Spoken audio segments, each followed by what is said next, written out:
in the winter of 1969 for a black man to step up and say, it's unfair what's going on. He risked more than just his career. And I usually don't speak about the fear that he had, the fear that he was actually going to be killed.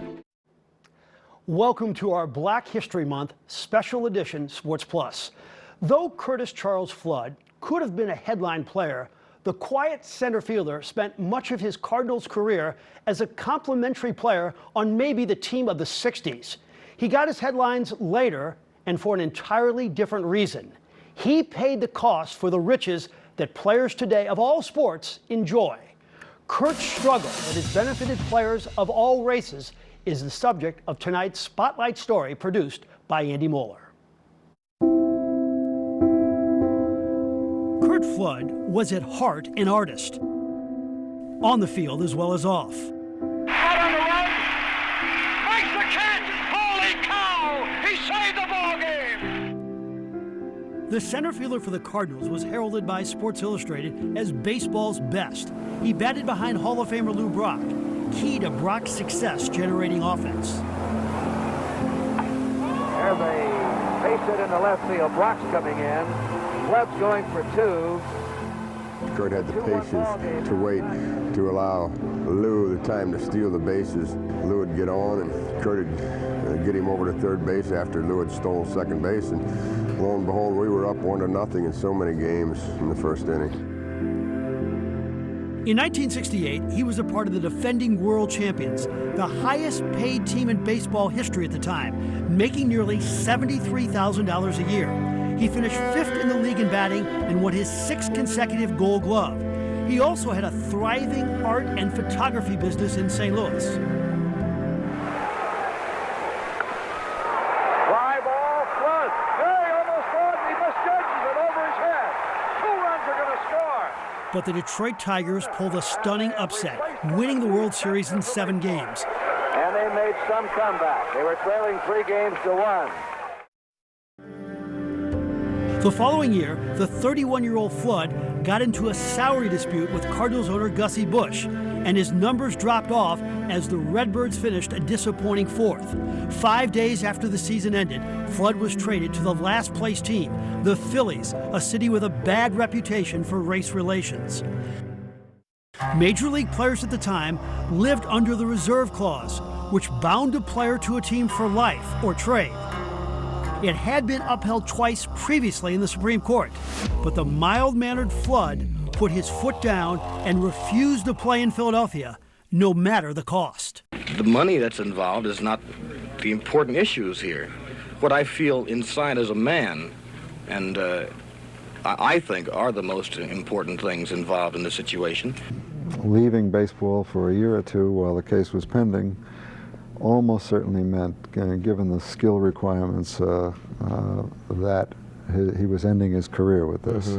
After consulting with Players Union Chief Marvin Miller, Flood sent this letter to Commissioner Bowie Kuhn saying in part, "I do not feel that I am a piece of property to be bought and sold irrespective of my wishes." I think the principles that are involved here are so much more important than the financial aspects of it that I can't be bought. That's the kind of guy Curt was.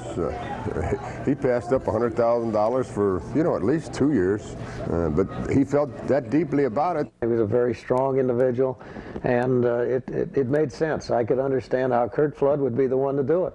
The commissioner denied Flood's request for free agency, and so Curt filed a $1 million lawsuit.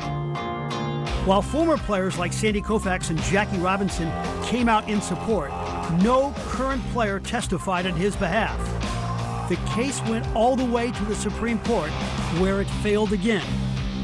Flood did try a comeback with the Washington Senators in 1971, but his skills had eroded, and he quit after 13 games. His next years were difficult.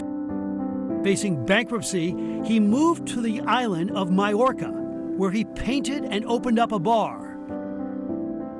In the meantime, the Players Association, led by Miller, made inroads on the reserve clause, and in 1976, were finally given free agency. 2 years later, Flood was back in the States and felt a sense of vindication. I don't have any regrets. As a matter of fact, had I to do it again, I think I would do it again, except I would do it differently. This time I would win. Curt Flood died in 1997. He was elected to the Cardinals Hall of Fame in 2015. 45 years ago, he has now been welcomed back into baseball. But enshrinement in Cooperstown has not come. Even at the time of his passing, it seems as if Curt Flood has become merely a footnote in the history of sports. When he walked into the ballpark, I think only then that some people realized just how he changed the course of baseball, and for the better as far as the players were concerned. Whether it has benefited Curt and his family, I doubt it, but it has been a huge blessing, immeasurable, to the game of baseball. I think I was a little before my time.